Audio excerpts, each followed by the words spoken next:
civil disobedience, where people of God had to go before the government. A president cannot be fired. That's why we cannot fire a president.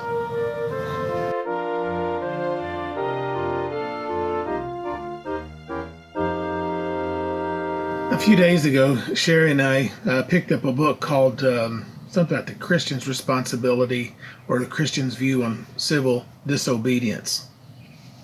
It's a pretty interesting book. Goes through how Esther disobeyed the king in a peaceful way, and God used that to bring about good.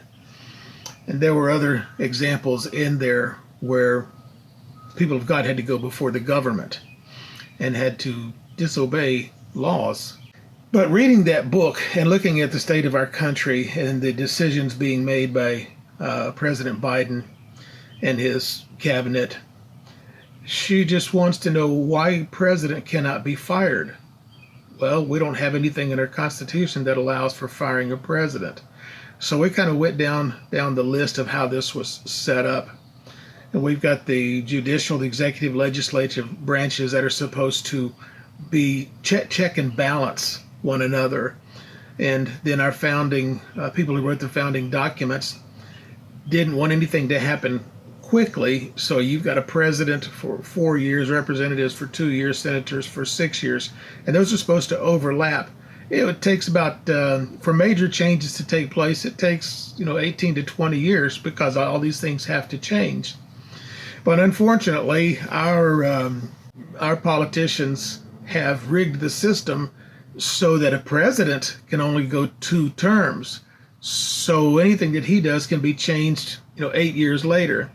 But senators and representatives have rigged the system so they get to stay in until, Biden's never had a job. Never. He's never produced one blooming thing.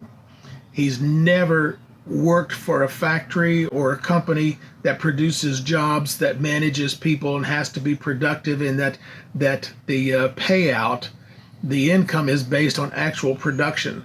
So this man has never had a job, and he's running our country, and we can't fire him.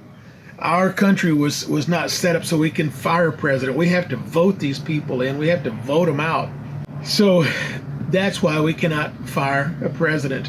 I was thinking too, why do we set the laws up like that? How do we get to this place?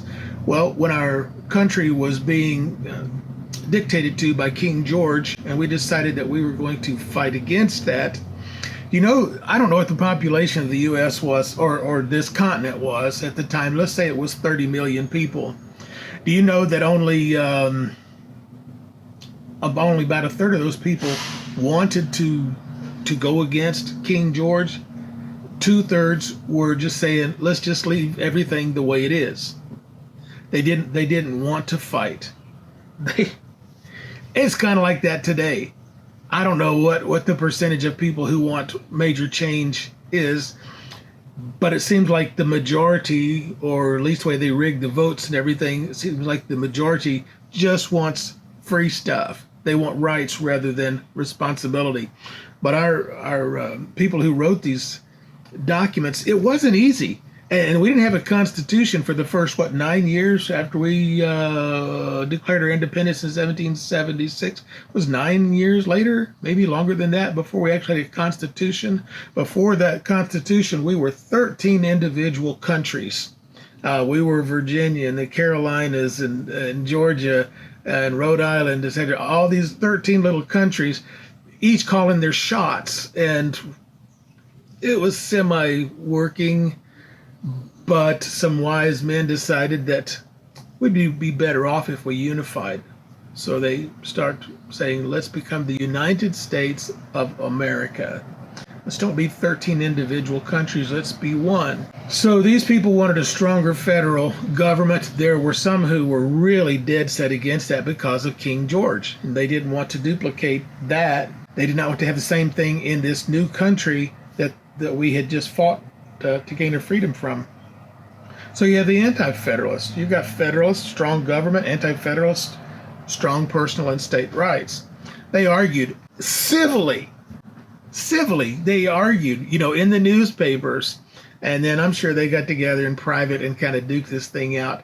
But if you get a chance, read the Federalist and the Anti-Federalist papers. Pull it up on YouTube. Listen to these brilliant men and the way they could have discourse with opposing views until they finally met, came up with the Constitution, which did not suit everyone because it gave the federal government way too much power.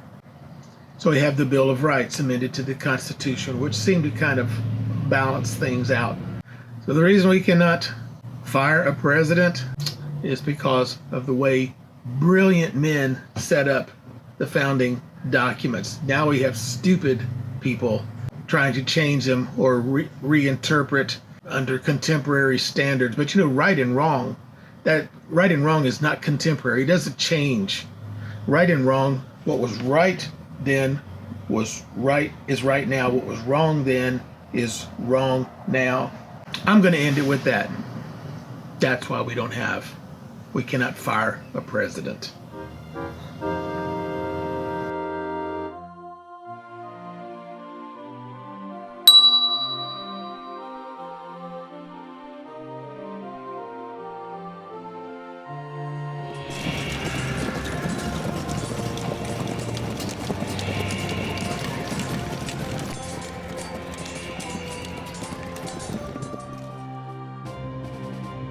Oops, I almost forgot. Tell your mom and them I said hey.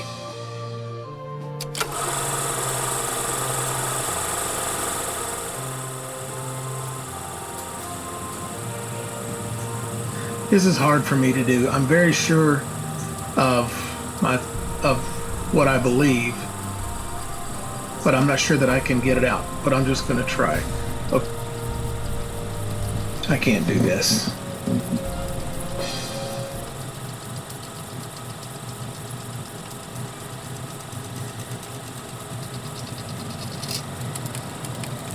I'm not articulate enough to do it. So many thoughts going through my head.